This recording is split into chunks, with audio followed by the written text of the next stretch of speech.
Some of my favorite fictional characters are locations. The Shire, Camelot, Mos Eisley, Disneyland. These places have character. They invoke emotions and images.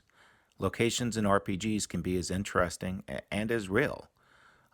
Permit me a moment of your time to talk about creating and describing RPG locations and making them feel more unique, more special, more magical. Specifically, I want to talk about a technique I like to call realistic magicalism. Last summer, I took my family on vacation to California, where I spent half of my childhood.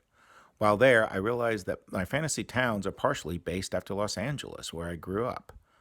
Not really the real LA, but the golden ideal that I felt as a child. The neighborhoods that never really existed, but the ones that I perceived when I was a kid. There were open streets with numerous trees. It was filled with strange and creative individuals and numerous places where one could find adventures or oddities. And just beyond was a hint of danger.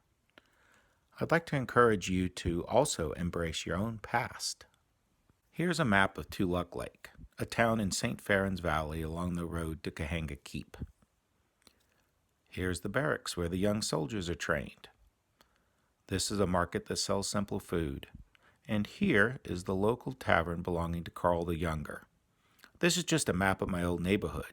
I changed it out to give it a fantasy medieval feel, trading cars for horses, trucks for boats, and strip malls for markets. This is my school. This is the 7-Eleven. This is a freeway, and this is Carl's Jr.'s. I have the entire town visualized in my head. My house would be right about there.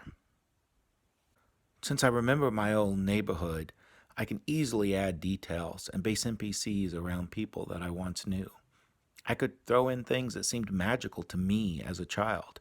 I could describe bright red flowers along the road, a giant Dalmatian that must be 5 feet at the shoulders, or menacing eyes peering out from behind large bushes. It doesn't really matter if it's accurate or not. It actually might be better if it wasn't accurate. Now, maybe my players will never know where I based one of my locations. Or maybe if they grew up with me, they won't consciously figure it out, but subconsciously their imagination will fill in some of the same details, and the town will feel more alive. This idea is like the memory house, but in reverse.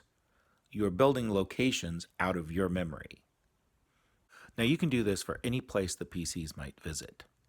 Base a tavern on a restaurant you love, especially one that might not exist anymore. Use your favorite park as an encounter in the forest, or your friend's house for an NPC's home. The bazaar can be based after a nearby flea market. Your next dungeon could be an office complex where you have worked.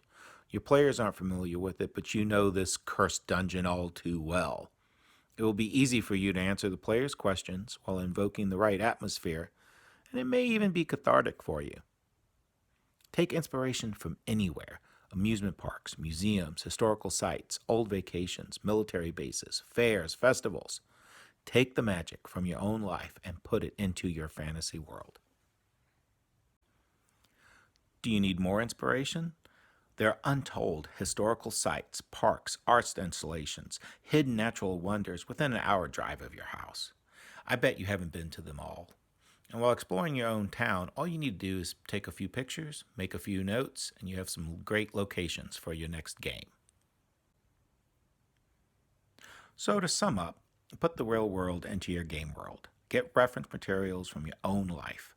Perform memory cosplay. Dress up your personal memories in fantasy costumes and make them locations in this world. Use these techniques to simply and effectively give your locations a lot of personality. Well, thank you for indulging me again, and happy adventuring.